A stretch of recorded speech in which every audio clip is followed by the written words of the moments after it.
Naa day mi diri karon kay nami landscape nga rehabonon. Una mi pasugudon sa among trabahoon, gipasaka pa mi diri sa taas, diri sa third floor kay naay pang baba nga tanom.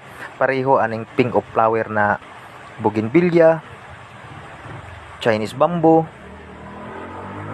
welcome plant, ug Prince of Orange na philodendron.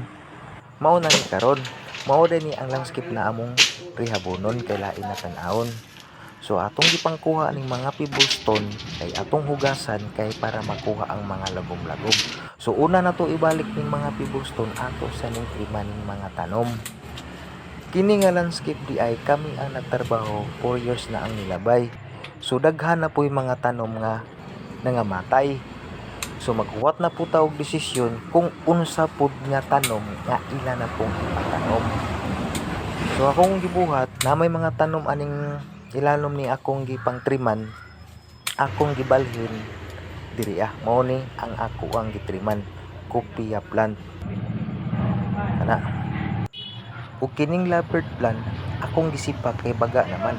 Ang sinipakan akong gitanom sa bakante. Mao na ni. So naabtan jud mi og hapon. Mao ning pagkaugma among gibalikan, nausab na pud ang desisyon. Gipaibot ni nga tanom kining busida plant.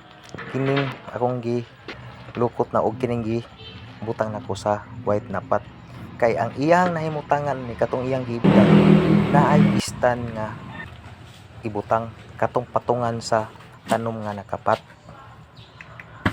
So tuyhad sa taog gamay kay sakit na ang tuhod sa inyong migo.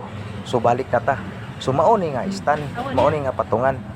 Pati ni diri sa tunga kay naay kopya ilisa na to nig istan. So mao na ning mga tanom nga nakapatong na. Kini. So naa pumigidala nga tanom kining gitawag na silver plant. Ato ning gibutang diri sa napakante. Ini. So mao na ni. So matik nahuman naman ta og tanom. So magsugod na ta og siding. Ato ning ipangbalik ang mga pebblestone. So nausab na pud ang ihang design ani. So maon na ni atong gisiding. So nahuman na ato ang siding. So magulat na po ta og desisyon kung tapingan ba ni siya og pebblestone tanan ug naa ba bay tanom nga ipatanom.